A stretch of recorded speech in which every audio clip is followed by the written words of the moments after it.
예, 만나서 반갑습니다. 예, 광우 스님이라고 합니다. 멀리서 우리 소나무 애청자 되시는 거사님께서 부산에서 편지를 보내오셨어요.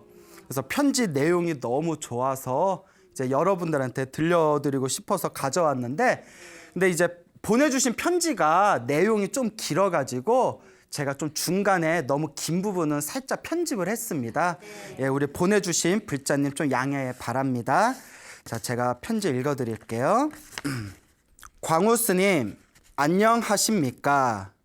BTN 불교TV 소나무 시청자입니다.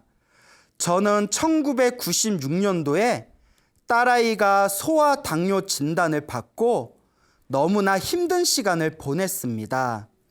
아이가 아프기 전에는 불교를 알지도 못했고 기도하는 법도 몰랐습니다.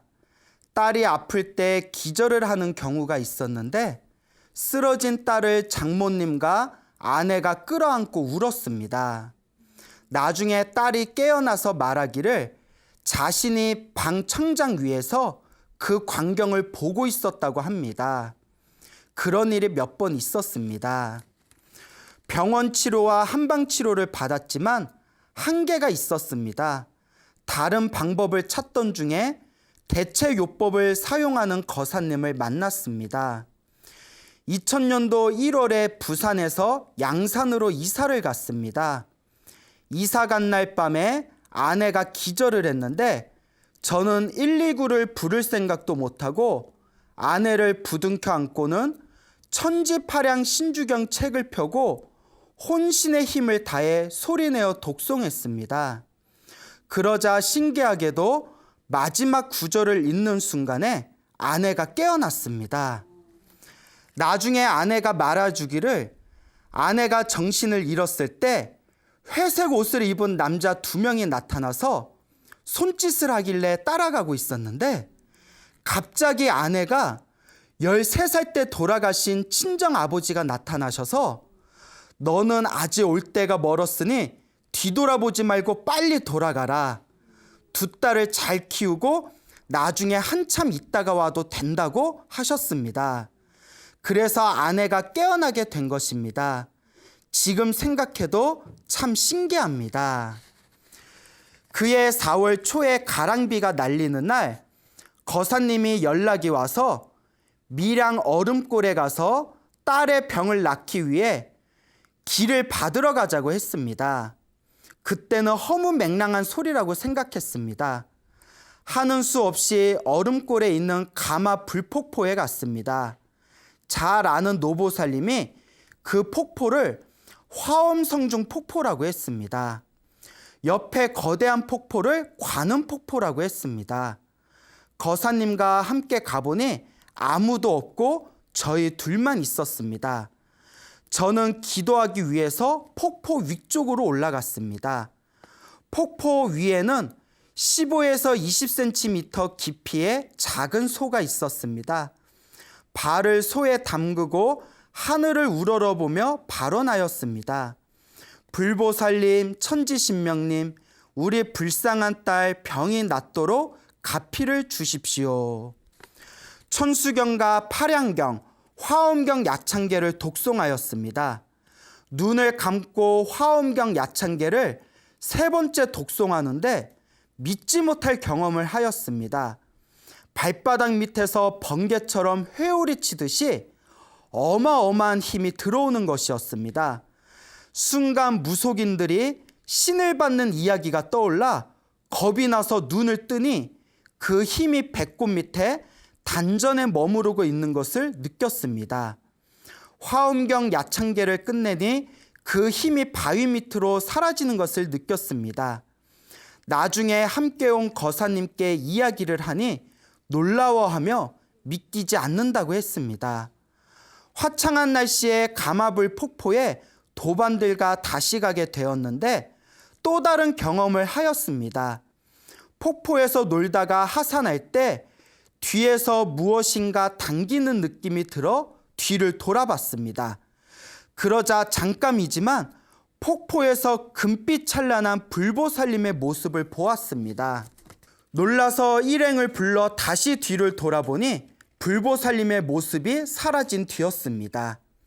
가족들과 그 폭포에 다시 가게 되었습니다. 관광객들이 조금 있었는데 개의치 않고 폭포 밑에서 천수경을 독송했습니다. 그날은 화창한 날씨였는데 천수경을 마치고 아내와 제가 하늘을 보니 구름 한 점 없는 창공에 무지개가 펼쳐져 있는 것입니다. 그 이후 전국에 안 가본 절이 없을 정도로 절에 다니며 열심히 기도했습니다. 기도 덕분인지 딸아이는 원래 병원에서 소아 당뇨 합병증으로 10살을 넘기지 못한다고 했는데 19살까지 살 수 있었습니다. 저는 이전에는 전생과 내생이 있는지 의심을 하였는데 이러한 경험들을 통해서 전생과 내생이 있고 보이지 않는 불보살님과 신장들이 있다는 것을 믿게 되었습니다. 저도 부처님의 가피력으로 열심히 기도하고 있습니다. 전국에 계신 불자님들도 믿고 열심히 기도 정진하여 소원 성취하기를 바라는 마음으로 이 사연을 보냅니다. 광우 스님 감사합니다.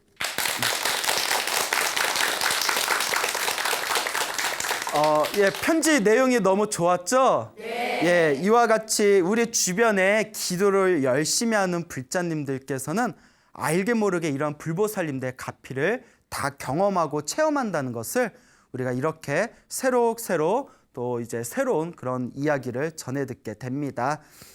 이 편지를 보내주신 우리 거사님 너무나 감사드리고, 그리고 그 거사님께서 경황이 없으셔서 그 편지 내용에 그 부인이 갑자기 기절했을 때 119에 부르는 것도 잊어버리고 아내를 부둥켜 안고 천지파령신주경 기도를 했다고 했잖아요. 그래서 기도가 끝나니까 아내가 이제 눈을 떴다. 그래서 다행이긴 한데 쓰러지면 무조건 어디다 전화해야 된다? 그럼요. 119에 무조건 119에 먼저 전화를 하시고 119 오고 가는 동안 기도를 하더라도 119에 꼭 전화를 해야 됩니다. 우리 불자님들도 갑작스러운 일이 당하거나 몸이 갑자기 아프면 제일 먼저 어디다 연락해야 될까요? 일단 119 병원에 연락을 하시고 그 다음에 이제 기도를 올리는 게 이제 순서가 되겠죠. 아마 거사님이 너무 놀라셔서 그러셨나 봐요. 그 유명한 얘기가 있어요. 어떤 사람이 이제 쓰러졌는데 옆에 있는 사람이 119를 불러야 되는데 너무나 다급하니까 야 119 번호가 몇 번이야? 119 번호가 몇 번이야? 이랬다는 너무 이제 당황한 거 놀라니까 119 번호가 몇 번이에요? 순간 움찔했어. 그렇죠. 119죠. 그래서 이제 사람이 쓰러지거나 아프면 먼저 병원에 먼저 연락을 하셔야 되고, 어쨌거나 우리 거사님이 그 아내를 부둥켜 안고 이렇게 기도를 했더니 그 보살님이 나중에 이제 깨어나서 나중에 하시는 말씀이 꿈에서 누굴 봤다고 했죠? 친정 아버지, 13살 때 돌아가신 친정 아버지가 나타나셔서 너 아직 올 때가 아니니까 돌아가라. 딸이 둘이 있으니까 잘 키우다가 나중에 한참 후에 와도 괜찮다라는 정말 전설의 고향이나 나올 법한 그런 말씀을 해주셨습니다. 그런데 우리 어렸을 때 전설의 고향 다들 보셨잖아요. 그 전설의 고향 보면 저승사자가 김가야 가자 뭐 이래가지고 데려갔는데 돌아가셨던 뭐 할머니나 할아버지가 나타나셔서 얘야 아직 올 때가 아니다 어서 돌아가라 하니까 뭐 다시 눈을 뜨고 깨어났다, 이런 레퍼토리가 있잖아요.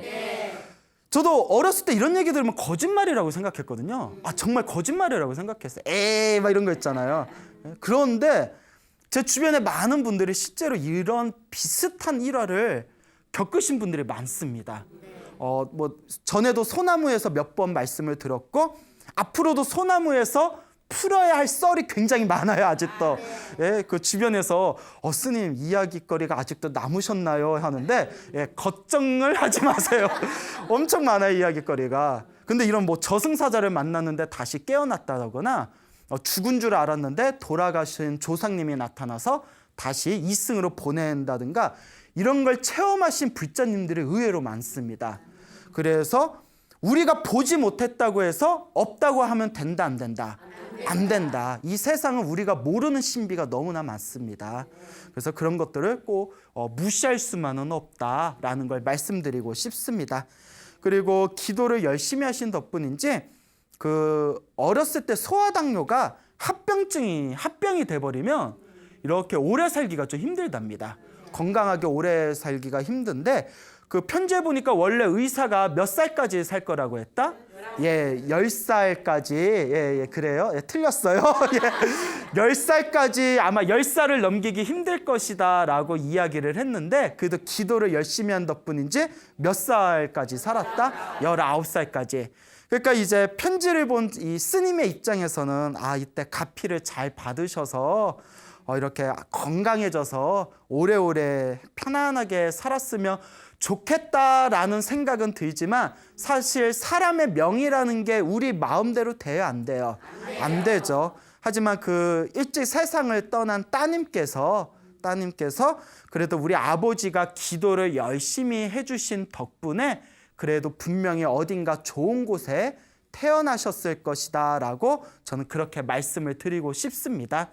자, 어쨌거나 좋은 편지 보내주신 우리 부산의 거사님 너무나 감사드리는 바입니다. 앞으로도 기도 열심히 하셔서 그 수행의 큰 공덕을 성취하셨으면 하는 저의 바람을 또 전해드리고 싶습니다. 우리 주변에서는 불자님들이 기도를 열심히 하다 보면 그런 어떤 기적 같은 효과를 보는 경우가 굉장히 많습니다. 그래서 지금까지 이제 소나무에서도 그런 기도를 많이 하셔서 불보살님의 가피를 받은 그런 신비하고 신기한 이야기를 많이 들려드렸지 않습니까? 그렇죠, 여러분. 잘 안 들어보셨나? 예. 오늘도 이제 여러분들에게 또 재미난 이야기를 준비를 해왔는데, 지금으로부터 한 45년 전쯤 일이에요. 70년대 일이거든요. 그래서 지금으로부터 이제 한 45년 전쯤의 일인데 어느 거사님이 이야기입니다. 아마 지금은 세상을 떠나셨을 겁니다. 그 당시에 이제 연세가 이미 5, 60이 되시던 때라서 아마 지금쯤은 세상을 떠나셨겠죠. 근데 이 거사님께서 원래 일제시대 때 태어나셨대요. 일제시대 때 태어나셔서 2살 때 부모님을 따라서 일본으로 가셨답니다. 일본을 건너가셔서 일본의 후쿠다현이라고 있대요. 예, 들어보셨나요? 네. 예, 후쿠다현? 가보셨나요? 가보지 못했고 드라마 보셨구나. 후쿠다현이라는 곳이 있었는데 이제 우리나라가 광복을 하고 나서 그의 이제 광복을 한 날에 우리나라에 이제 다시 들어오시게 되었답니다. 우리나라에 다시 들어오시게 된 게 20대 초반이었대요. 21살인가 22살에 우리나라에 들어오셔서 이제 처음에는 일을 해야 되니까 미군 근처에서 일을 하셨대요. 미군하고 관련된 어떤 일을 하시다가 71년에 이제 독립을 하셨대요. 내 사업을 좀 하자. 그래서 이제 독립을 하셔서 운수업을 하셨답니다. 그때 이제 트럭 같은 거 사놓고 옛날엔 트럭 사는 것도 돈이 많이 들었어야 되잖아요. 하여튼 이제 당신이 모아놓은 재산으로 트럭도 사고 운수업 이제 그런 자신만의 사업을 시작을 하셨는데 이제 사단이 난 게 73년 7월 달이었대요. 한참 여름이죠. 예, 73년 7월 달에 이제 그분께서 이제 그 트럭을 가지고 부산에서 양산을 가는 길이었나, 양산에서 부산을 가는 길이었나, 하여튼 그쪽을 이렇게 운행을 해야 되는데 그쪽에서 이제 고속도로를 길을 잘못 들어가지고 구포 쪽으로 들어갔대요. 저는 제가 운전을 안 해봐서 잘 모르겠는데 여튼 길을 여러분들 잘 모르죠? 고개는 끄덕이는데 잘 모르는 것 같아요. 구포에서 만덕고개 쪽을 넘어가는 길이었대요. 구포에서 만덕고개 쪽을 넘어가는 길이었는데 그때 완전 비포장이었답니다. 비가 오면 진흙밭이 되고 그런 비포장을 데커덩 하면서 가고 있었는데 날씨가 덥잖아요. 날씨가 덥고 차는 또 데커덩 그러잖아요. 그러니까 가고 있다가 뇌출혈이 일어나셨대요. 갑자기. 되게 무리를 하셨나 봐요. 그리고 그냥 정신을 딱 잃어버렸대요. 그리고 보통 그럴 경우에는 그 자리에서 이렇게 절명하는 경우도 있잖아요. 다 이 거사님께서 그래도 명이 있으셨는지 눈을 떴는데 차가 진흙밭에 이제 내동쟁이 쳐가지고 차 안에 핸들 위에 정신을 잃어서 이렇게 기대고 있는데 몸이 안 움직이더래요. 예, 몸에 뇌 충격을 받았는지 몸이 안 움직였는데 뭐 구사일생으로 우여곡절로 뭐 지나가는 사람들한테 발견됐는지 병원에 실려가게 됐답니다. 그래서 이제 목숨은 구했는데 반신불수가 된 거예요. 반신불수. 이제 뇌 혈관이 터졌는지 반신불수가 돼서 그 병원에서 온갖 치료를 받았는데도 또 옛날보다는 무언가 좀 이렇게 의학이 발전이 덜 됐을 때잖아요. 지금도 이렇게 반신불수 돼버리면 고치기가 그게 쉽지는 않지 않습니까? 그러니까 한 40년 전이면 오죽했겠어요? 그래서 이제 목숨은 건졌지만 몸이 반신불수가 돼버렸고 병원 치료를 꾸준히 받았지만 큰 효과는 보지 못하셨답니다. 그러다가 그 이제 재산도 이제 다 써버리시고 이제 어찌할 수가 없는 거예요. 근데 이제 사람이라는 게 여러분 그 살아가면서 몸도 아프고 그리고 몸에 이제 그 중풍 반신불수가 와가지고 제대로 움직일 수도 없고 모아놓은 재산도 거의 다 써버리고 이래버리면 사람의 어떤 절벽에 선 느낌이 들지 않습니까?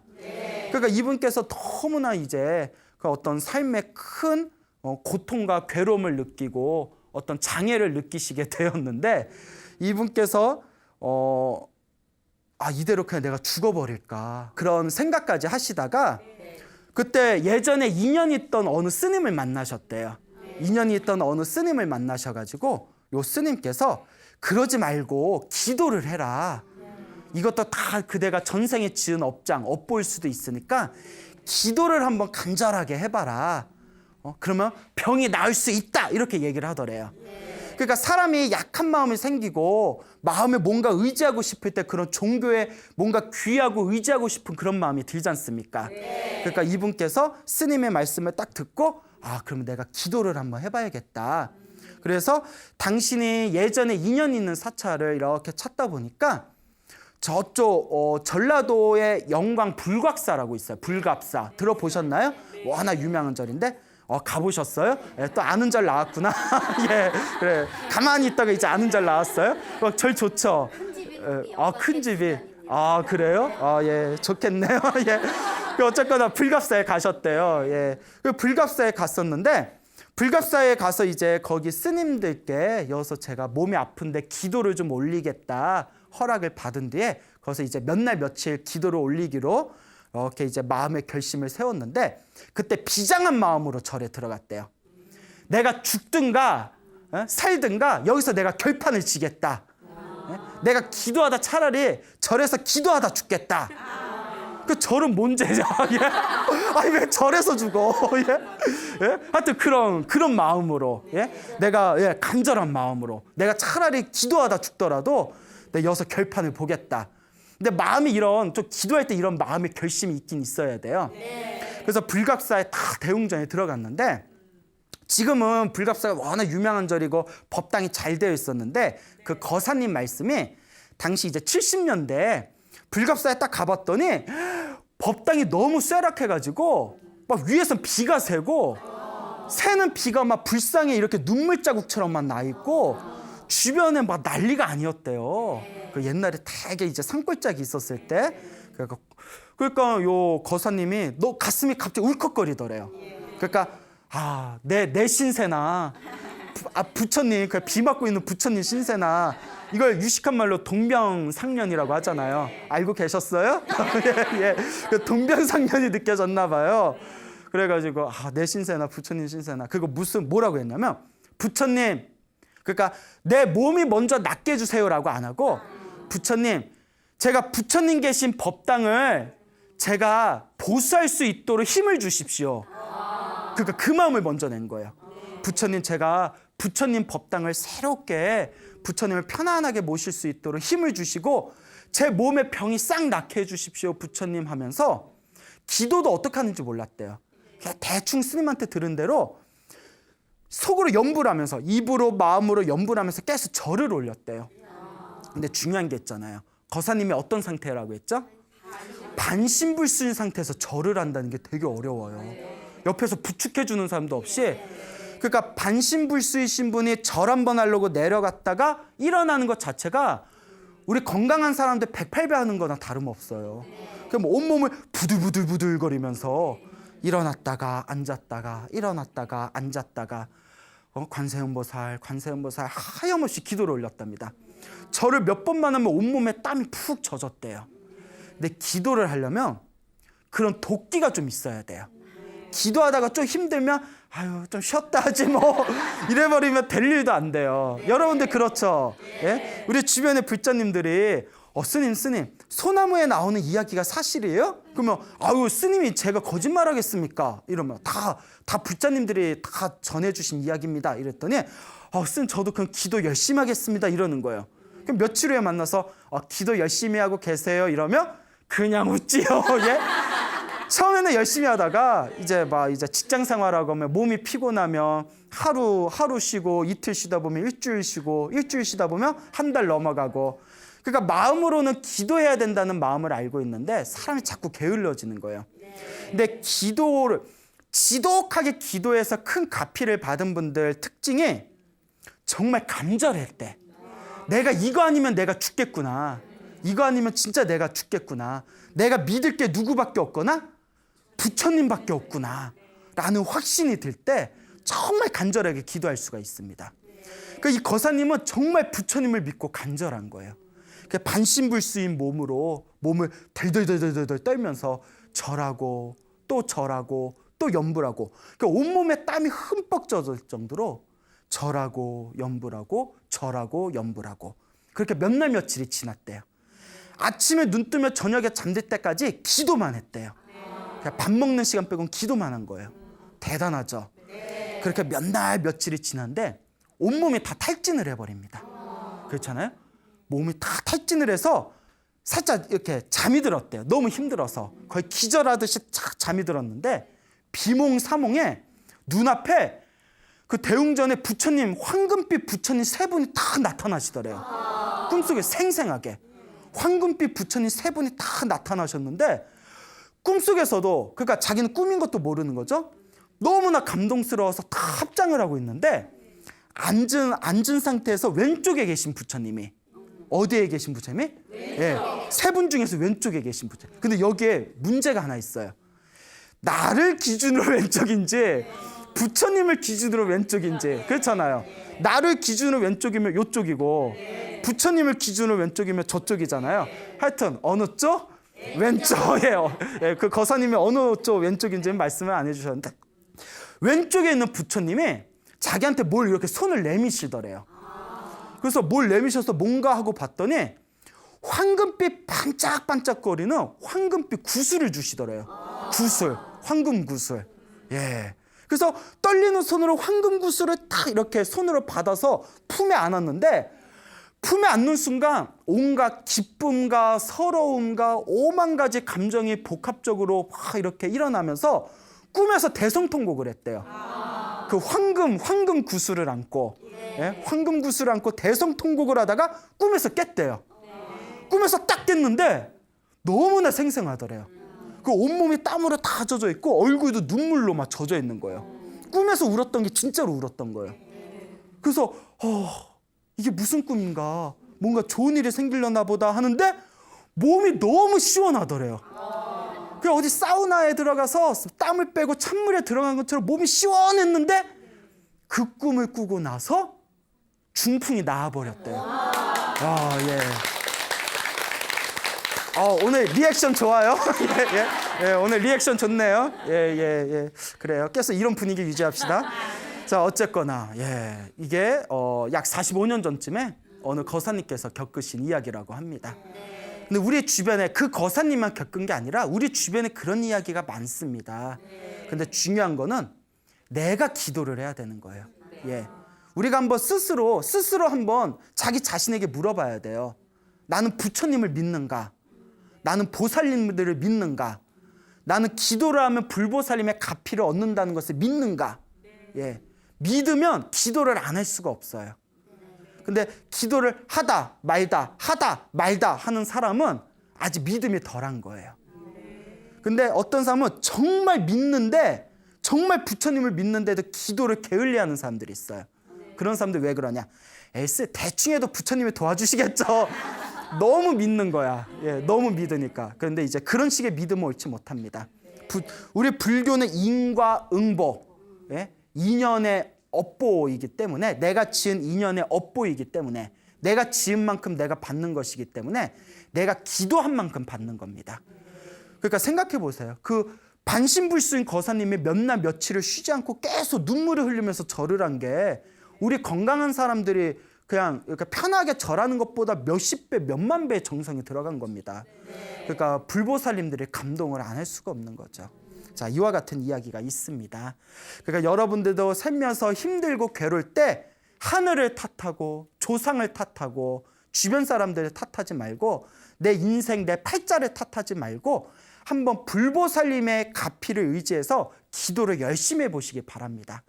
기도하고 또 하고 꾸준히 하다 보면 여러분들도 그런 불보살님의 은은한 가피를 입게 되실 겁니다. 다음 이야기는 부산에 살고 계시는 어느 그 보살님, 어느 불자님, 여성 불자님의 이야기가 되겠습니다. 그런데 이게 제가 우리가 소나무가 약 120회가 넘어가잖아요. 근데 이렇게 가피 받은 분들 이야기나 편지 오시는 분들 보면 부산을 중심으로 경상도 쪽에서 많이 오세요. 예, 가만히 보면 뭐 제가 절대 지역 감정이 있는 게 아니라 오해하시면 안 됩니다. 통계적으로 부산 쪽에, 그래서 왜 그런가 했는데 부산이 좀 불심이 유독 강하다고 옛날부터 소문이 났잖아요. 그래서 그런지는 몰라도 아까 그 이제 이야기 그 편지 읽어드린 것도 부산에서 보내주신 거고, 또 지금 이야기도 또 이제 부산의 어느 불자님의 또 이야기이기도 하고, 또 소나무에서 이렇게 편지 보내주신 분들 보면 부산 쪽이나 경상도 쪽에서 오신 분들이 많거든요. 예, 그래서 갑자기 그런 생각이 듭니다. 이 부산의 이 여성 어느 불자님, 보살님께서 그 이제 경험하신 체험담인데요. 어렸을 때부터 독실한 불자 집안에서 자랐답니다. 그래서 어머니도 항상 절에 다니시고, 그리고 자기 이제 형제 자매들도 어머니 따라서 절에서 항상 이제 기도하는 게 습관이 되어 있었고, 그렇게 이제 자라와서 절이 굉장히 익숙하고 굉장히 절이 이제 친근한 그런 어떤 감정을 갖고 평생을 살아오셨대요. 근데 어느 날 어머니께서, 나이 드신 어머니께서 갑자기 쓰러지셨대요. 쓰러지셔서 병원을 갔는데 문제가 뭐냐면 병원에서 원인을 못 찾는 거예요. 근데 가끔 그런 경우가 있나 봐요. 예, 갑자기 이제 쓰러지시고 몸에 병이 있으신데 뭐랄까 이렇게 이제 원인을 못 찾는 경우가 간혹가다 있나 봅니다. 그러니까 그렇게 원인을 찾지 못하고 오만 유명한 병원은 다 다니고 한방 치료도 받았는데, 그렇게 치료를 받아도 어머니가 전혀 호전될 기미가 없이 5년이 지났대요. 그러니까 5년 동안 전국의 유명한 병원을 다 다니고 유명하다는 어떤 한의원도 가보고 했는데 치료가 안 되니까 이제 다들 가족들이 큰 걱정에 빠진 거예요. 근데 여러분, 여기서 이제 중요한 게 어머니도 절에 열심히 다니셨다고 했잖아요. 근데 갑자기 이유를 알 수 없는 병이 쓰러지셨다고 했잖아요. 사실 우리 주변에 절에 열심히 다니는 분들도 몸에 병에 걸려서 갑자기 뭐 쓰러지시거나 안 좋은 일을 겪을 때가 있거든요. 그러다 보면 불심이 약한 분들은 아이고 절에 평생 다녀봤자 영험 없구나, 죽을 때까지 건강하게 편하게 살려고 절에 열심히 다닌 건데 하나도 영험 없네, 예?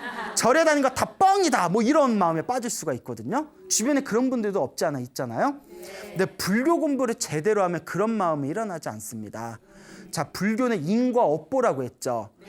옛날부터 부처님 경전에도 나오지만 옛날부터 큰 스님들이 항상 하시던 말씀이, 절에 열심히 다니고 수행을 열심히 하고 기도를 열심히 했는데도 병에 걸린 거는, 안 좋은 일이 생긴 거는 전생에 지은 빚, 전생에 내가 지은 빚, 전생에 내가 지은 업보가 소멸하는 과정이라고 했습니다. 무슨 말인지 알겠죠?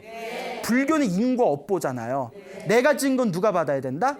내가 받아야 되잖아요. 내가 지은 건 내가 받기 때문에 크게 받아야 될 걸, 죽어서 지옥에 떨어지거나 아주 크게 받아야 할 업을 이번 생에 몸이 아프거나 안 좋은 일이 생긴 걸로 그 빚을 갚는다는 거예요. 그게 옛날부터 큰 스님들이 항상 그런 법문이 있었습니다. 근데 마음이 약해고, 그러니까 사람들이 불교 공부를 제대로 안 하면 그냥 불교만 믿으면 모든 일이 저절로 풀린다고 오해하는 분들이 있어요. 불교는 그런 가르침이 아닙니다.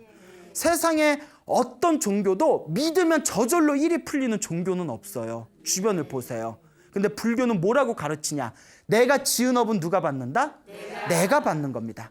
내가 지은 업은 내가 받기 때문에 기도를 열심히 하고 복을 열심히 짓고 공덕을 열심히 쌓아도 중간에 안 좋은 일이 생기는 것은 나의 업장과 나의 빚이 사라지는 하나의 과정이다라고 생각하시면 됩니다. 무슨 말인지 알겠죠? 그렇기 때문에 우리 불교 공부를 제대로 하는 불자들은 살아가면서 절에 다니면서 좀 안 좋은 일이 생기더라도 거기에 대해서 불심이 꺾이는 마음이 생겨서는 안 됩니다. 그러니까 요 어머니 되는 보살님도 절을 젊었을 때부터 열심히 다니셨는데 갑자기 쓰러지셔서 5년 동안 낫지를 않으시는 거예요. 그러니까 가족들도 얼마나 마음이 심란하겠어요. 그때 같이 절에 다니던 이웃집 아줌마가 있었나 봐요. 이웃집 아줌마가 얘 이럴 때는 그냥 기도를 해라. 어머니를 어디 절에다 모셔놓고 너희들이 지극정성으로 기도해봐라. 병원에 이렇게 다녔는데도 병이 낫지 않으면 이거 전생에 엿보일 수도 있다. 기도를 해라. 그 보살님은 좀 배웠나 봐요. 예? 그러니까 그 보살님 얘기를 듣고 어렸을 때부터 어머니 따라서 절에 다니면서 불심이 있던 자녀들이었기 때문에 처음에는 아들들이 반대했대요. 그러니까 오빠들이 몸도 아픈 그 노인네 절에다가 어디다가 어떻게 맡기냐고. 그러다가 이제 그 따님이 이렇게 적극적으로 따님이 이제 설득을 해가지고 이제 오빠들 다 허락을 받고 엄마를 모시고 지방에 있는 절에 갔답니다. 지방에 있는 큰 절에 가서 거기 방 하나를 얻어가지고 이제 어머니를 이제 그 방에다 모시고 기도를 이제 매일매일 열심히 했대요. 그러니까 매일매일 하루에 몇 시간씩 그냥 자기가 앉아있는 좌복 있죠. 그 좌복, 앉아있는 방석, 좌복이 흠뻑 젖을 정도로 그렇게 절을 하고 염불을 했다고 합니다.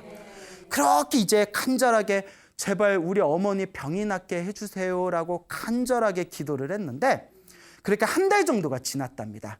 근데 여러분 기도는 효과를 빨리 보시려면 물론 효과를 빨리 봐야 된다는 집착을 내려놔야 되지만 효과를 빨리 봐야 된다는 집착을 내려놓되 효과를 빨리 보시려면 간절하게 해야 돼요. 정성스럽게. 무슨 말인지 알겠죠? 예? 하는 등 마는 등 관세음보살 하면 관세음보살이 오다가 아이고 네가 살만하구나 하고 돌아가신다는 거예요. 정말 간절하게. 그래서 옛날 어느 큰 스님은 기도하고 앉은 자리에 풀이 안 날 정도로 독하게 해야 된다고 하셨어요. 그렇게 간절하게. 근데 어머니가 5년 동안 병이 낫지 않고 다 죽게 생겼으니 자식 마음에 간절하겠어요? 안 간절하겠어요? 간절하죠. 그러니까 간절하게 기도를 했답니다. 그렇게 한 달이 지났는데 꿈을 꿨대요. 또 꿈을 꿨어요. 꿈에 관세음보살이 나타나셨대요. 여러분 꿈에서 관세음보살 본 적 있어요? 없어요? 없어요? 기도 안 했구나. 기도 좀 하세요. 예. 꿈에 이렇게 관세음보살님이 나타나시더니 약을 이렇게 주시더래요. 꿈에서 약을 주면서 이거 어머니한테 먹여라. 어머니한테 이 약을 먹여라. 어머니께 이 약을 드려라 하면서 약을 건네주시면서 아름다운 미소를 지으면서 하늘로 사라지는 꿈을 꿨대요. 그 꿈을 딱 꾸고 났는데 너무 꿈이 좋잖아요. 우리 어머니 병이 나으시려나? 꿈이 심상치가 않네 하고 있는데 그 다음날 오빠들한테 전화가 왔대요. 야야 여기 어디 소개받았는데 여기 어디 유명한 한의사가 있다는데 그 노인병을 잘 고친대더라. 그 한번 모셔봐자. 그러니까 딸이 그 전에도 사실 유명한 병원, 유명한 한의원 다 찾아다녀봤잖아요. 근데 효과가 없었잖아요. 근데 그 꿈을 꾸고 나서 연락이 왔잖아요. 그러니까 촉이 좋은 거예요. 그래서 이거 뭔가 이거 관세음보살님이 이게 우리를 이제 가피를 주신 거다. 그 어머니를 이렇게 모셔갔대요. 그래서 그 이제 의사 되는 분이 이렇게 진맥하고 하더니 뭐 어렵겠지만 한번 최선을 다해보겠다. 우리 한번 같이 한번 치료해 보자 해가지고 뭐 일주일에 2번씩 가면서 이렇게 지극정성으로 치료를 받으셨답니다. 그리고 이제 비록 지팡이를 집을 정도지만 이제 혼자서 이렇게 걸어 다니실 정도도 됐고 그리고 이제 식사도 혼자서 이렇게 하실 정도 될 정도로 몸이 굉장히 쾌차를 하셨답니다. 그래서 당시 이제 따님이 그 꿈을 꾸고 나서 그렇게 어머니가 이제 의사 치료를 받고 몸에 병이 낫게 된 거잖아요. 그래서 기도의 힘은 분명히 있구나. 불보살님의 가피는 분명히 있구나. 그래서 어머님의 병이 이제 치료가 되고 난 뒤에도 매일매일 기도를 멈추지 않는답니다. 이미 기도에 확고한 믿음이 생겼기 때문에 매일매일 이제 기도를 하고 있다라는 그런 또 훈훈한 이야기가 전해지고 있습니다. 그래서 이와 같이 진정한 불자라면 기도를 해야 됩니다. 기도를 간절하게 정성껏 기도를 해야 된다라는 것을 우리 불자님들께서 귀로만 듣지 마시고 한 귀로 듣고 한 귀로만 흘려버리지 마시고 여러분들께서 마음으로 잘 간직하면서 이 기도 공덕의 가피를 다들 체험하셨으면 하는 바람입니다. 자, 이제 그 재미난 이야기를 또 하나 이제 마지막으로 들려드릴 텐데 이 이야기를 듣고 저도 너무나 가슴이 찡하더라고요. 그 얼마 전에 며칠 전에 그 저기 승가대학교에서 공부하고 계시는 사민이 스님이 이렇게 일이 있어서 찾아오셨어요. 그 사민이라는 스님 이제 비구니 스님 되기 전에 머리를 깎고 4년 동안 교육 과정을 갖추면 비구니가 되시거든요. 그러니까 비구니가 되기 전에 4년 동안 기초 교육 과정 중에 있는 그 여자 스님을 사민이 스님이라고 불러요. 예, 근데 이 사민이 스님이 이렇게 오셨는데 안면이 있고 친분이 있는 관계라서 이렇게 그냥 짧게 차 한 잔 마시면서 이렇게 이야기를 나눴는데 그 사민이 스님께서 저한테 직접 해주신 이야기입니다. 직접 해주신 이야기인데 이 사민이 스님의 이제 위에 한참 선배 되시는 비구니 스님이 있대요. 그 비구니 스님이 계시는데 요 비구니 스님이 지금 이제 세속 나이로 한 60 안팎 정도 된답니다. 그 이제 연세가 좀 있는 편이죠. 근데 이 60 안팎 정도 되는 이 비구니 스님이 어머님이 계시는데 노모가 계시는데 이 노모께서 어머니께서 그러니까 비구니 스님이 나이가 60이니까 비구니 스님 어머님은 한 80은 넘으셨겠죠? 갑자기 치매가 오셨대요. 근데 세상에서 가장 그 무서운 그 질병 중에 하나가 치매라는 이야기가 있지 않습니까? 물론 모든 질병들이 다 무섭지만 치매는 사랑하는 사람의 얼굴조차 기억을 못하게 될 정도로 굉장히 가족들에게 가혹한 어떤 형벌이라고 하지 않습니까? 그래서 저희 모친께서도 이제 점점 나이가 드셔서 걱정돼서 그러는지 내 소원이 죽을 때 곱게 죽는 게 소원이다. 당신이 그런 얘기 하시고 그래서 요새 이제 전 세계에서 치매 치료제를 지금 준비하고 이제 연구하고 있다는데 빨리 좋은 약이 나왔으면 좋겠어요. 근데 이 비구니 스님 어머님께서 치매에 걸리셨는데 그게 이제 몇 년 동안 지속되다 보니까 가족들이 다 지쳐가는 거예요. 치매 걸리신 어머니도 괴로우실 거고 가족들이 다 지쳐버리니까 비구니 스님이 이제 결심을 합니다. 어떤 결심을 하냐면 우리 어머니가 빨리 이 질병의 고통에서 벗어나 편안하고 안락하기를 발언하면서 기도를 시작하셨대요. 간절히 기도를 하셨대요. 그래서 매일매일 나무아미탑을 기도를 하셨답니다. 예? 그래서 나무아미탑을 나무아미탑을 나무아미탑을 이렇게 연부를 하셨다는데 나무아미탑을 다 들어보셨죠? 예. 나무아미탑을 연부를 시작하셨는데 매일매일 간절하게 기도를 하면서 마음속으로 우리 어머니가 편안하게 해주세요. 우리 어머니가 편안하게 해주세요. 이 편안해지라는 얘기가 여러 뜻이 있겠죠. 근데 우리 어머니가 편안하게 해주세요라고 매일매일 간절하게 기도를 했는데 그렇게 꾸준하게 오랫동안 기도를 하셨대요. 그렇게 기도를 하다가 얼마나 기도를 열심히 했는지 꿈에서도 연부를 할 정도로. 여러분 꿈 꾸면 다들 딴짓하시죠? 예, 우리가 낮에는 기도 열심히 하다가도 밤에 되면 꿈을 꾸면 딴짓하는 경우 많잖아요. 또 얼마나 기도를 간절하게 했는지 꿈에서도 연부를 할 정도로. 근데 어느 날 꿈을 꿨는데 꿈에서도 연부를 하고 있었대요. 꿈에서도 나무아미탑을 나무아미탑을 나무아미탑을 연부를 하고 있었는데 이 연부를 하고 있을 때 갑자기 몸에서 퍽 하고 뭐가 이렇게 쏟아지더래요. 뭐 시커먼 게 확 쏟아지더래요. 놀래가지고 꿈에서 이게 뭐지 하고 봤는데 하루살이 벌레 있죠. 하루살이 벌레가 시커먼 벌레가 바닥에 이렇게 수북하게 쌓여 있더래요. 시커먼 벌레가 쌓여 있으니까 하루살이 벌레들 있잖아요. 시골에서 막 이렇게 막 날아다니다 아침에 가보면 막 이렇게 벌레들이 떨어져 있잖아요. 시커먼 하루살이 벌레가 쌓여 있는데 꿈에서도 이거 뭐지 하고 당황해서 꿈에서도 어쩔 줄을 모르는데 어디서 손이 쑥 나오더래요. 쑥 나오더니 요 스님들이 입고 있는 거 이걸 장삼이라고 하거든요. 어디서 손이 쑥 나오더니 요 장삼으로 그 벌레를 싹 쓸어버리더랍니다. 벌레를 싹 쓸어버리니까 벌레가 흔적도 없이 사라지고 바닥이 깨끗해졌대요. 그렇게 잠에서 딱 깼답니다. 너무나 생생하게. 그리고 그 꿈을 꾸고 나서 어머니 치매 증세가 점점 좋아지더니 지금은 완전히 건강하게 완쾌가 되셨대요. 예. 박수가 너무 가식적인 것 같아요. 예? 하여튼 예. 그렇게 치매가 완전히 사라지셨답니다. 그러니까 그걸 경험한 비구니 스님도 자기도 놀랍더래요. 근데 우리가 치매 낫는 경우가 별로 드물잖아요. 예, 그래서 그 이야기를 사민이 스님이 딱 듣고 나서 제일 먼저 제 생각이 나더래요. 광우 스님 생각이 나서 어머, 그분도 이제 소나무를 자주 보신대요.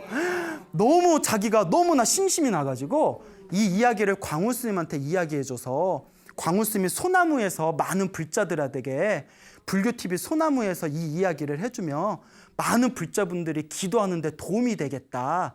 그런 생각이 들었다고 저한테 며칠 전에 이 이야기를 직접 해주셨습니다. 여러분, 기도는 꾸준히 해야 됩니다. 전생에 복이 많으면 기도를 조금만 해도 효과를 빨리 보지만 전생에 업장이 두꺼우면 기도를 해도 효과가 더디게 일어납니다.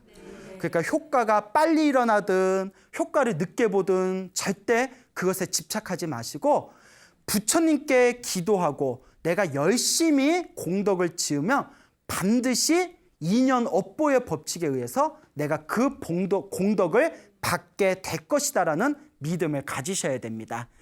그러니까 우리 불자 여러분들 힘들고 괴롭거나 혹은 기쁘고 즐거울 때에도 항상 기도 정진 열심히 잘하셔서 여러분들 가슴마다 불보살님의 가피를 흠뻑 받아가시기 바랍니다. 무한행복 소나무 시간입니다. 여러분 만나 뵙게 되어서 반갑습니다. 우리가 인생을 살아가면서 힘들고 괴롭고 답답할 때일수록 우리 불자들은 더 간절히 염불해야 됩니다.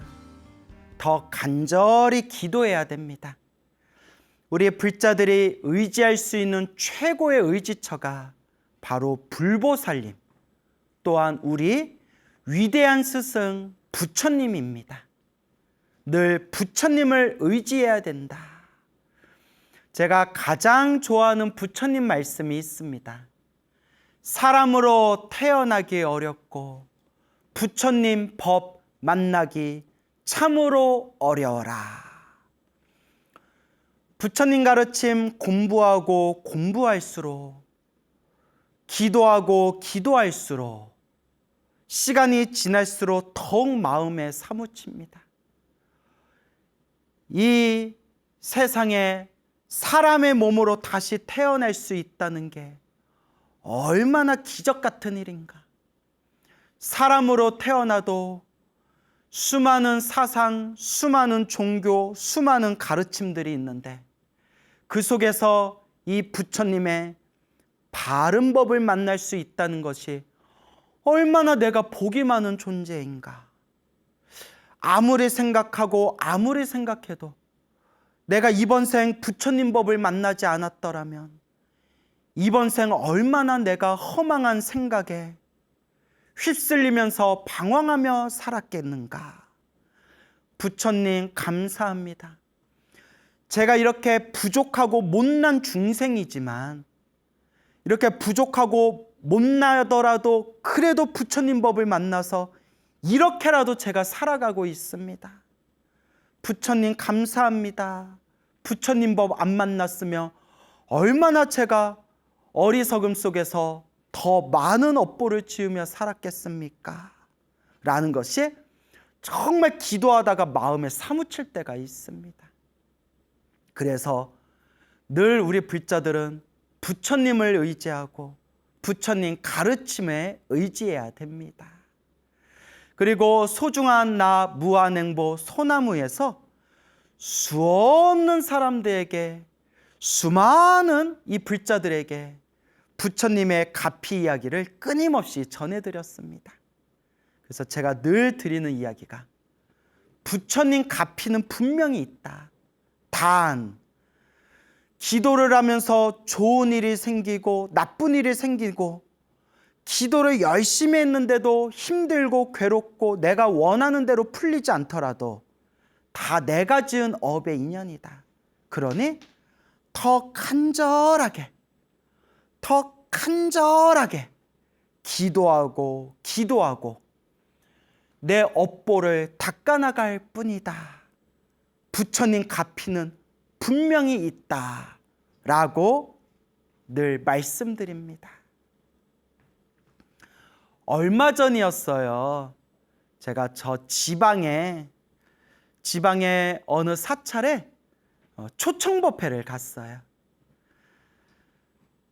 불자님들에게 부처님의 좋은 법문을 전해드리고 그렇게 점심 공양 먹고 공양을 마치고 나서 주지 스님하고 거기 거사님들 몇 분하고 이렇게 둥그렇게 앉아서 차 한 잔 마시면서 대화를 나눴습니다. 그때 같이 차를 마시던 거사님이 아주 좋은 말씀을 저에게 전해주셨어요. 저한테 직접 해주신 이야기인데요. 그 거사님이 모친 거사님의 어머님이 지금 연세가 많으신 이제 노보살님이신데 젊었을 때부터 절에를 열심히 다니셨대요. 젊었을 때부터 절에 열심히 다니고 매일매일 기도도 하시고. 근데 어머니께서 어렸을 때부터 원래 위가 약하셨대요. 위가 약하셨고 그리고 항상 이 위장병, 속병을 앓고 사셨답니다. 그래서 젊은 나이에도 뭐 라면, 국수, 밀가루, 뭐 그리고 기름이 가득한 음식 종류, 심지어 탄산 음료까지도 마음 편하게 못 드셨대요. 막 속이 쓰리고 속에 탈이 나가지고 그렇게 위가 안 좋으셨대요. 그래서 평생 사시면서 라면 드셔본 게 몇 번 되지가 않는데요. 그 라면 얼마나 맛있어요. 라면, 그 라면 냄새 얼마나 맛있어요. 라면 좀 드셨다 하면 그날 그렇게 탈이 나신다는 거예요. 근데 실제로 제가 인터넷에서 봤는데 유독 그 라면 면발 있잖아요. 라면 면발이 기름에 한번 튀긴 것이기 때문에 그 뭐 위 내시경으로 이렇게 촬영해 보면 그 면발 중에서도 기름에 튀긴 라면 면발이 가장 늦게 소화가 된대요. 그래서 위가 안 좋은 사람은 라면을 피하는 게 좋다. 뭐 그런 내용이었거든요. 그러니까 그 노보살님도 젊었을 때 드시고 싶은 음식 제대로 못 드시고 정말 스스로 음식을 조절하면서 그렇게 평생 그렇게 이제 속병을 앓고 사신 그런 노보살님이 계셨습니다. 그 거사님의 어머님이 되시죠. 몇 년 전이었대요. 몇 년 전에 어머님이 이제 꾸준히 절에 다니고 나름대로 매일매일 꾸준히 이제 기도를 하면서 신행생활을 하셨는데 드디어 그 위장과 관련된 이 속병과 관련된 그 어떤 업보의 숙제가 드디어 녹았나 봐요. 어느 날 꿈을 꾸셨는데 생생한 꿈을 꾸셨는데 어머님 꿈에 조상님이 나타나셨대요. 조상님. 네 조상이다 뭐 이러면서 뭐 조상님이 나타나셨는데 속이 많이 안 좋구나 하면서 손을 쓱 손바닥을 내미시는데 조상님 손바닥 위에 알약이 있더래. 알약. 이걸 먹어라 하고 조상님이 얘기하시더래. 이걸 먹어라. 그래서 어머님이 그 조상님이 주신 알약을 꿀꺼덕 먹었는데 그 알약을 먹고 잠에서 딱 깨셨는데 그날 그 꿈을 꾸고 난 이후로 평생 앓았던 속병이 싹 사라지셨대요. 싹 속병이 사라지시고 꿈에서 그 알약 먹는 꿈을 꾸고 나서 심지어 젊었을 때보다 훨씬 더 위장이 속이 튼튼해지셔가지고 젊었을 때에도 먹지 못했던 라면, 국수, 밀가루, 뭐 탄산음료 지금 원 없이 드신대요. 좀 많이 드시는데도 속이 멀쩡하시더래요. 거사님께서 당신 어머님께서 직접 체험하신 이야기라고 합니다. 와, 이렇게 우리 주변의 불자님들 기도 많이 하셔서 그런 가피의 체험을 몸으로 직접 경험하신 불자님들 이야기 들어보면 이런 비슷한 똑같은 패턴의 이야기들이 굉장히 많아요. 제가 알고 있는 꿈에서 알약 먹고 혹은 꿈에서 약을 줘서 약을 먹고 자기를 괴롭히던 고질병이 사라졌다라는 똑같은 패턴의 내용만 제가 몇십 가지를 알고 있어요. 이 말인즉슨 무시할 수 없는 이런 오묘한 기도의 세계, 에너지의 세계, 그 가피의 세계가 있습니다. 근데 제가 늘 약간 우스개로 불자님들께 늘 드리는 이야기인데 업장이 두껍거나 아직 업보가 두껍거나 기도빨이 부족하면, 기도 힘이 부족하면 꿈에서 약을 줘도 그걸 못 받아 먹는다라는 말씀을 자주 드려요. 그것도 자기 업의 인연이에요. 아직 기도 힘이 부족한 거예요.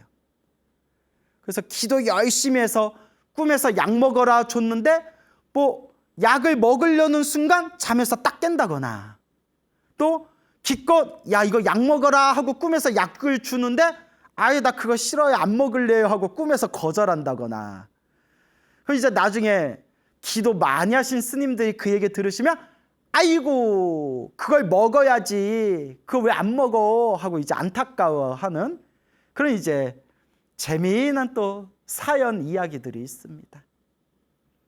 그러니까 꿈에서 뭘 줬는데 그걸 못 받은 것을 아쉬워하지 마시고 아, 내 업보가 더 두꺼운가 보구나.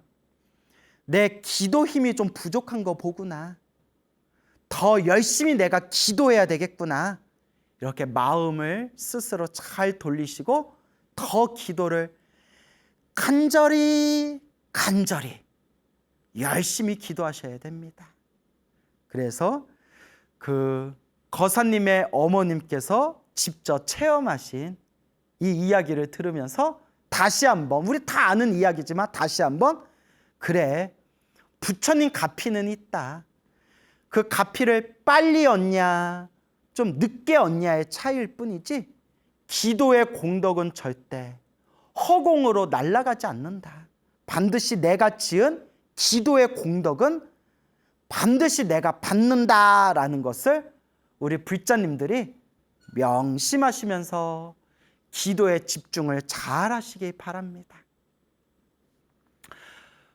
저와 친분이 있는 어느 보살님이 계세요. 여성 불자님이 계시는데 그분께서 또 저한테 직접 해주신 이야기입니다.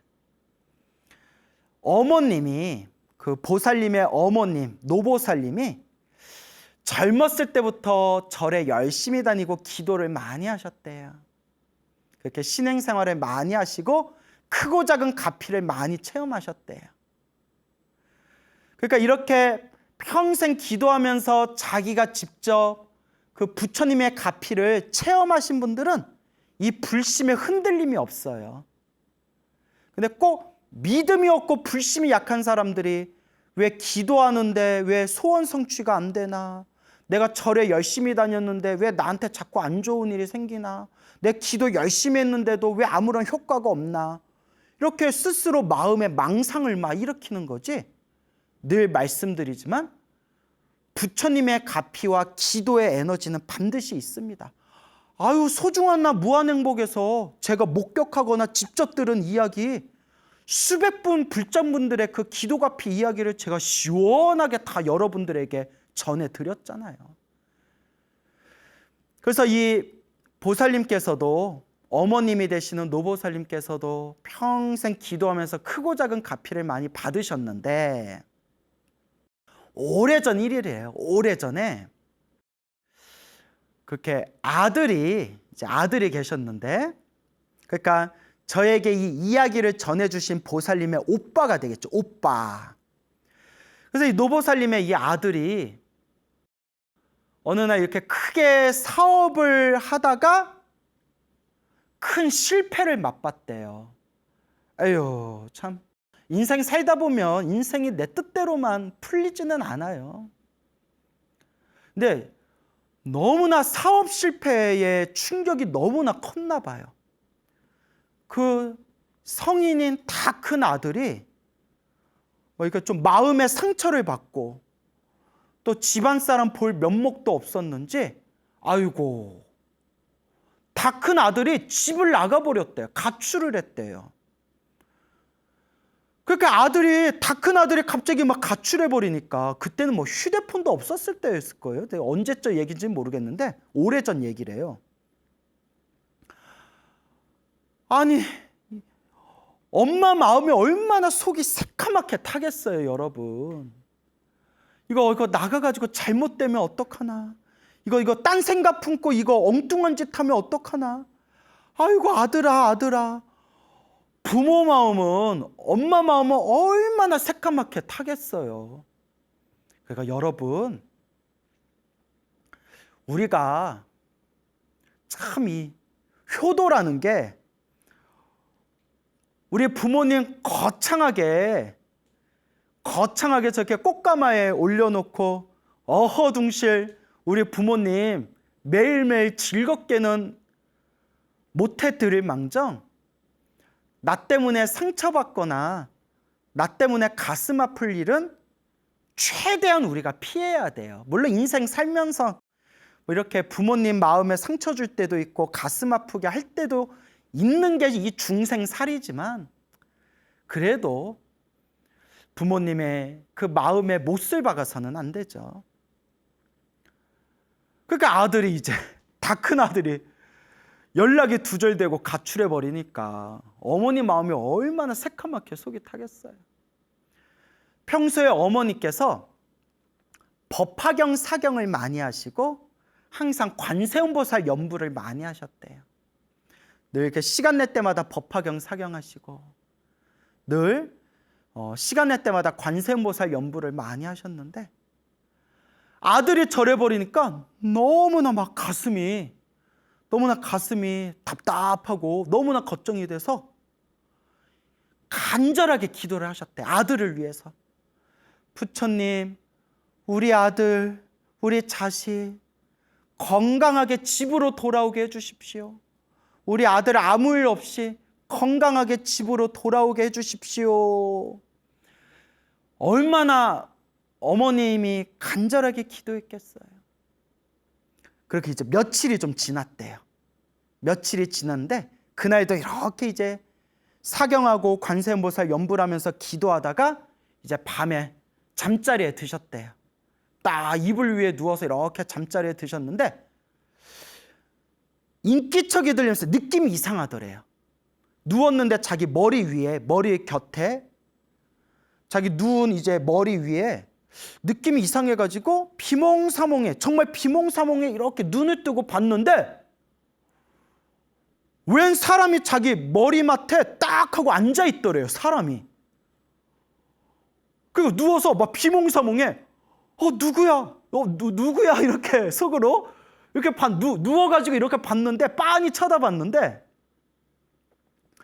할머니가 앉아 계시더래요. 처음 보는 할머니가. 웬 할머니가 하얀 옷을 입고 하얀 한복을 입고 깨끗한 한복을 입고 아주 곱게 머리카락을 싹 뒤로 해서 비녀로 쪽을 딱 이렇게 쪽을 진 그런 조선시대 사극에서 볼 수 있는 그런 할머니가 아주 할머니인데 맑고 깨끗한 얼굴로 누워있는 자기를 이렇게 쳐다보고 있더래요. 우리한테 막 무서웠을 거예요. 근데 이제 비몽사몽이라서 그냥 누구세요? 이러고 있는데 누운 상태에서 비몽사몽에 그 곱게 보이는 할머니가 누워있는 어머니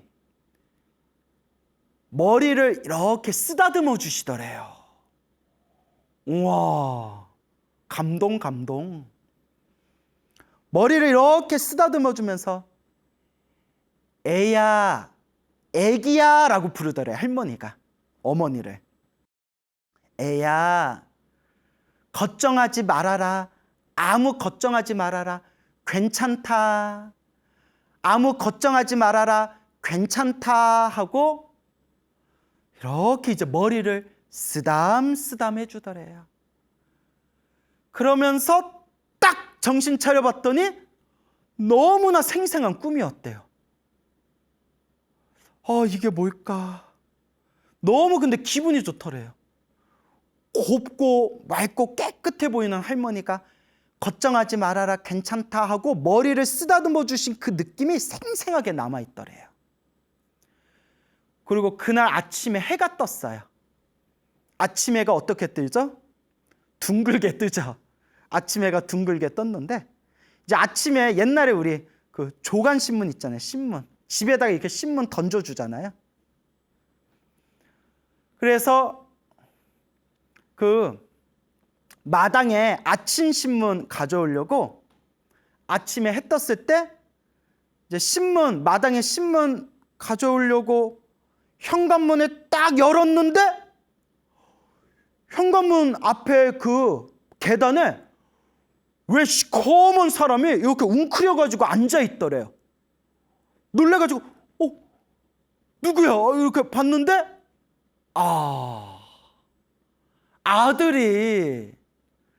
집 나간 아들이 꾀재재해서 그 계단에 그러니까 집 현관문 앞에 계단에 이렇게 이제 아마 개라도 키웠으면 개가 짖기라도 했을 텐데 개가 멍멍 돌아왔냐 멍멍 이렇게 짖기라도 했었는데 개를 안 키웠나 봐요. 그 엄마 얼굴 보기가 미안해서 집 안에 못 들어오고 현관문 앞에 계단에 쪼그려가지고 웅크려서 이렇게 앉아있더래요. 그러니까 뭐 몇 시간을 앉았는지도 모르는 거죠. 밤에 왔는지 아침에 왔는지. 어머니는 그래요. 와준 것만도 고맙다. 이게 엄마의 마음이에요. 와준 것만도 고맙다. 그러니까 자기 자식 학대하는 엄마는 엄마도 아니에요. 부모도 아니에요. 부모 SS지. 생물학적으로 애만 낳았을 뿐이지.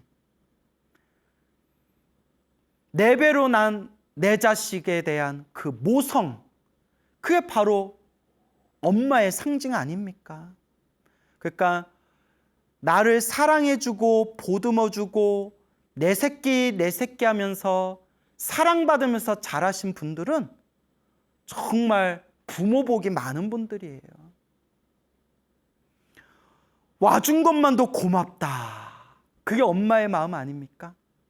그래서 미안하고 막 엄마 볼 얼굴도 엄마 보기도 막 미안해서 집안에 못 들어오고 현관 문 앞에 쭈그리고 앉아있는 아들의 등을 토닥토닥 쓰다듬어 주면서 이렇게 집 안으로 들어가자 아들아 어서 들어가자. 그러면서 딱 드신 생각에 어머님이 부처님 감사합니다. 오늘 새벽에 꿨던 꿈이 바로 이것이군요. 애야 아무 걱정하지 말아라.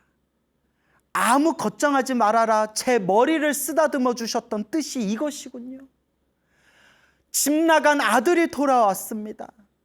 부처님 감사합니다 라고 그러면서 아들을 토닥이면서 이제 집 안으로 함께 들어오셨다고 합니다. 와, 감동 100%다. 그래요. 인생이 내가 원하는 대로 인생이 술술 풀리지가 않아요. 기도를 많이 해도 내가 원하는 소원을 다 성취할 수가 없어요, 여러분. 저 정말 기도 많이 하거든요. 좀 옛날보다는 기도하는 시간이 줄었어요. 아, 정말 미안한데. 왜냐하면 하도 법문을 많이 하고 다녀서 힘들어 죽게 가지고. 그래서 이제 항상 짜투리 시간에 염불하려고 노력을 하는데 기도를 많이 해도 안 되는 일은 안 되더라고요. 기도를 많이 해도 큰 스님들도 그렇게 기도 많이 하고 수행 많이 하셔도 안 좋은 일들이 생기더라고요. 그렇기 때문에 다 내가 전생에 지은 나의 빚이고 모든 게 다 나의 업보의 인연이구나. 더 간절히, 더 부지런히 닦고 닦아야 되겠구나. 우리 불자들은 늘 명심해야 됩니다. 여러분 꼭 명심하세요. 기도를 열심히 해도 나쁜 일이 생길 땐 나쁜 일이 생겨요. 스님, 저 기도 열심히 했는데 왜 저한테 이런 일이 생길까요? 가 아니라 기도를 많이 해도 나쁜 일은 생기긴 생기더라. 다만 기도를 많이 했는데도 나쁜 일이 생긴 것은 내가 지은 크게 받을 업보를 작게 받고 있는 업장소멸의 과정이다. 그러니 흔들리지 말고 더 간절히 기도하고 기도하면서 나의 이 두꺼운 업장, 나의 이 꽉 차 있는 나의 이 업보를 녹이고 녹여나가야 된다라는 것을 불자 여러분 명심하시기 바랍니다. 몇십 년 전에 어떤 한 여인이 있었어요. 한 젊은 여인이 있었는데 이 여자가 결혼을 딱 코앞에 둔 그 시기에 엄청난 대형 교통사고를 당했대요. 딱 결혼 날짜 잡아놓고 딱 결혼할 시기를 코앞에 두고 그냥 대형 교통사고를 당해가지고 엄청나게 큰 중상을 입어서 그냥 온몸에 뼈가 다 부서졌대요. 엄청나게 그냥 큰 교통사고였나 봐요. 그냥 생각만 해도 무섭네요. 온몸에 뼈가 다 부서졌대요. 그렇게 몇 달 동안 병원에 입원했는데 이제 남자 쪽에서 파혼이 된 거예요. 파혼. 뭐 오랫동안 사귄 연애 결혼이 아니었나 봐요. 뭐 요새 시대의 입장에서는 아니 결혼할 여자가 교통사고 당했다고 파혼을 하나? 뭐 이런 생각도 들 수 있고 또 아마 오랫동안 연애하고 사랑을 나누고 정이 깊은 연인 관계였다면 결혼하기 직전에 나랑 결혼할 사람이 큰 교통사고를 당했다고 해서 파혼할 일이 없죠. 예. 근데 막 정말 오랫동안 사귀었는데 교통사고 당했다고 야 파혼하자 하면 그건 조상님이 도와주신 거예요. 예? 그런 의리 없는 인간하고는 결혼하면 평생 고생하거나 이혼 도장에 도장 찍게 되는 거예요. 예, 이혼 서류에. 그런데 옛날 몇십 년 전 얘기죠. 한 여인으로서 얼마나 서러웠겠어요. 결혼 날짜 잡아놓고 결혼할 날만 눈앞에 딱 두고 있을 때 그렇게 큰 교통사고를 당해서 병원에서 퇴원을 했는데 그 후유증이 너무 심하셨대요. 후유증이 너무 심해가지고 특히 어떤 문제가 생기냐면 막 온몸이 너무 아픈데 온몸에 뼈가 다 부서졌다니까 그 후유증이 얼마나 무서웠겠어요. 코에 자꾸 피고름이 고이더래요. 코 쪽에, 코 안쪽으로 피고름이 막 고이는 게 막 자꾸 차가지고 뇌 쪽으로 피고름이 올라간다는 거예요. 뇌 쪽으로. 이거 큰일 나죠. 그 피고름이 막 코에 차 있는 피고름이 막 머리 위쪽으로 점점 올라가니까 모르겠어요. 몇십 년이 지난 지금 한국의 지금 현대 의료기술이 굉장히 수준이 높아졌잖아요. 지금 같으면 뭐 수술을 한다거나 뭐 고름을 뺀다거나 뭔가 방법이 있었겠죠. 아주 오래전에 몇십 년 전이었기 때문에 그 당시 의료기술로는 조금이 아니라 많이 고치기가, 손대기가 좀 어려운 부분이었나 봐요. 그러니까 어떻게 이게 손 쓸 방법이 없더래요. 뭐 또 머리하고 얼굴을 막 함부로 쪼개가지고 막 피고름 빼낼 수도 없는 거고. 그래서 정말 목숨이 위태하다라는 말을 들을 정도로 굉장히 심각한 상황이었다고 합니다. 근데 그래도 불심이 있는 여인이었나 봐요. 이 여인이 문득 이런 생각을 합니다. 그래, 죽을 때 죽더라도 마지막이다 생각하고 기도 한번 올려보자. 죽을 때 죽더라도 어차피 죽는 거 마지막이다 생각하고 기도하다 죽자. 그리고 어디 이제 절에 들어가서 관세음보살 기도에 들어갔대요. 오직 관세음보살 간절하게 관세음보살을 부르면서 관음기도에 들어갔답니다. 근데 여러분, 기도의 핵심, 그 기도 성취의 핵심이 무엇이냐? 간절한 마음이에요, 여러분. 제가 늘 입이 아프도록 말씀드리잖아요. 무슨 기도를 하냐가 중요한 게 아니라 어느 절에서 어느 장소에서 기도하냐가 중요한 게 아니라 어느 시간에 어느 쪽을 바라보고 기도하냐가 중요한 게 아니라 그런 거 다 필요 없어요, 사실. 그 간절함. 절에서 기도해서 혹은 뭐 시장 한바닥에서 기도해서 혹은 총알이 날라오는 전쟁터에서 기도해서 그 수많은 곳에서 그냥 오로지 간절하게 그냥 부처님만 믿고 간절하게 기도해서 갚이 받으신 분들의 이루 헤아릴 수가 없어요. 근데 우리 중생들은 자꾸 딴 생각을 해요. 무슨 기도를 해야 효과가 더 많이 받나? 어느 시간에 기도해야 효과를 더 많이 받나? 어느 장소에서 효과를 해야 더 많이 받나? 초를 켜고 기도해야 효과를 더 크게 받나? 향을 피우고 기도해야 효과를 더 크게 받나? 물 한 잔 올리고 기도해야 효과를 더 크게 받나? 막 항상 이런 바깥에 있는 것들에 자꾸 망상을 일으켜요.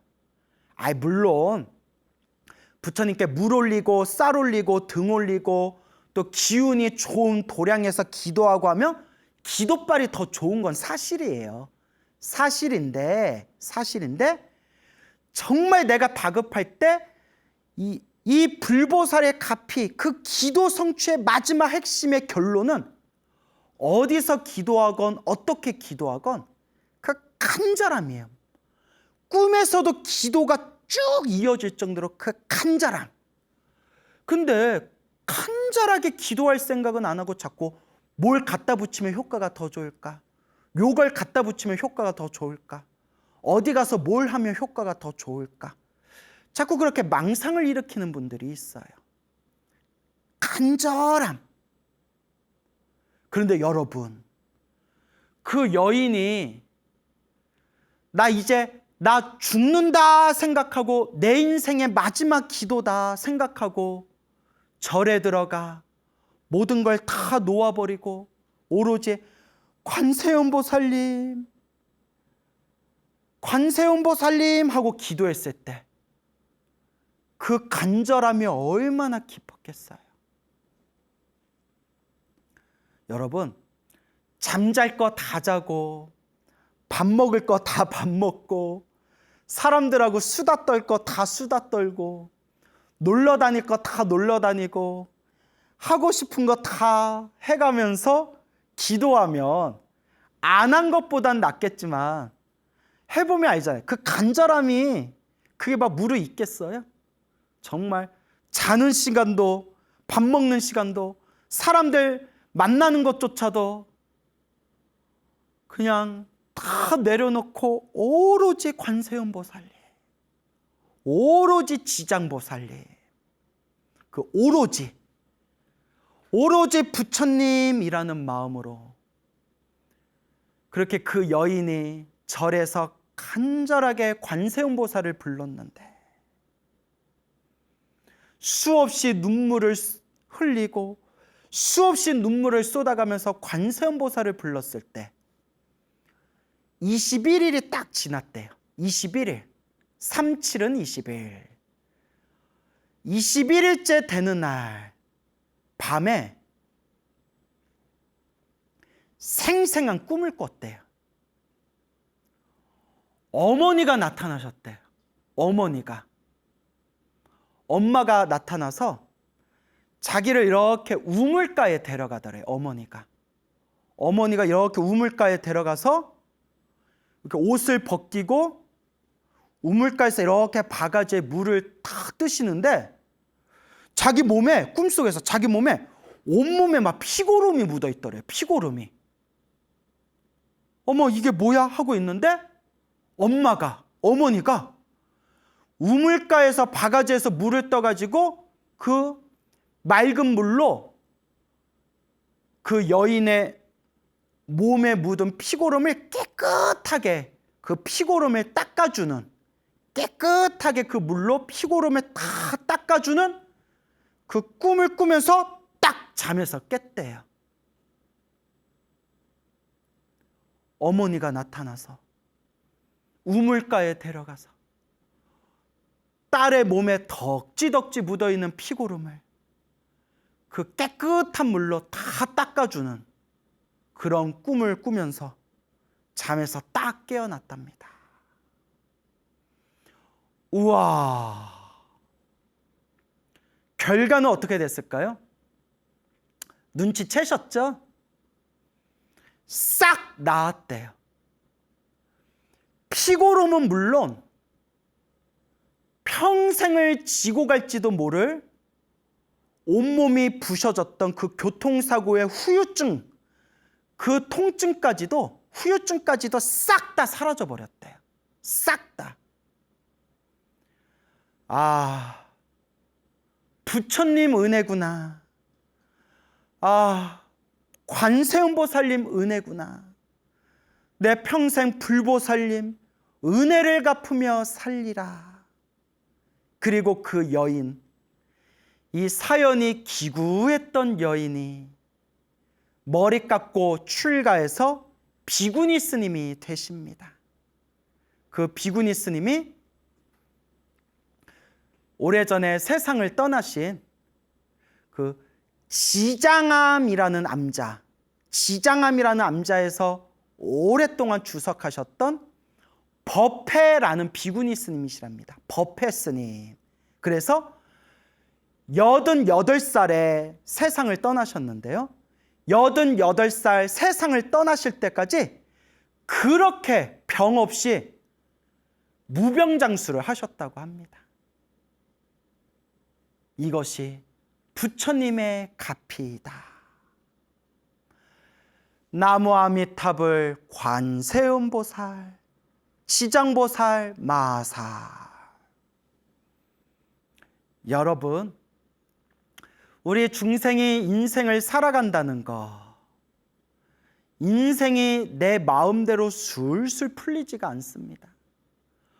멀리서 보면 잘 먹고 잘 사는 것처럼 보이는 사람도, 멀리서 보면 아무 걱정 근심 없이 사는 것처럼 보이는 사람들도 막상 옆에서 가까이 지켜보고 대화를 나눠보면 다들 저마다 근심 하나, 걱정 하나, 다들 저마다 숙제 하나씩은 가슴에 달고 있습니다. 그게 인생이에요. 인생이 내 마음대로 술술 풀리지만은 않아요. 그 속에서 좀 복이 많은 사람은 살아가는 게 조금은 수월하고, 정말 태어날 때 복이 부족한 사람들은 자꾸 장애가 생기고 자꾸 온갖 그런 자신을 괴롭히는 그런 걱정거리들이 생기게 됩니다. 그래서 우리 큰 스님들이 우리 중생이란 다 자기가 지은 복대로 살아간다라고 말씀하셨고, 우리 부처님께서도 중생들이 살아가는 모든 모습이 자기가 지은 업의 인연대로 살아간다, 내가 지은 업보의 인연대로 살아간다라고 말씀하셨습니다. 생각하면 생각할수록 이 인연법이 참으로 묘하고 참으로 무섭습니다. 참으로 무서운 돌입니다. 그래서 여러분, 인생을 살아가며 힘들고 괴롭고 답답할 때,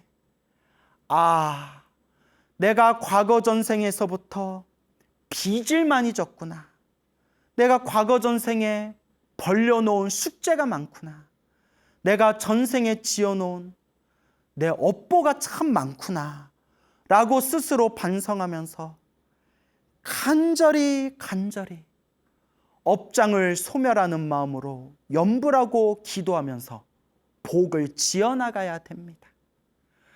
인생을 살아가면서 편안하고 행복하고 즐겁고 인생을 수월하게 살아가는 사람이 있다면, 내가 전생에 복을 많이 지어서 그래도 내가 이번 생에 이렇게 그래도 몸과 마음이 그나마 편안하게 살아가나 보구나, 그러니 이번 생에도 내가 복을 많이 지으면서 살아야 되겠구나 라는 마음을 잘 일으키셔야 됩니다. 인연법, 일어나고 사라지는 모든 것이 다 인연법, 인연 따라 일어나고 인연 따라 사라지는구나. 우리는 지금 어떤 인연을 지으며 살아가고 있는가? 늘 염불하고 기도하고 수행하고 정진하면서 부처님의 가르침을 잘 닦아나가는 불자가 됩시다.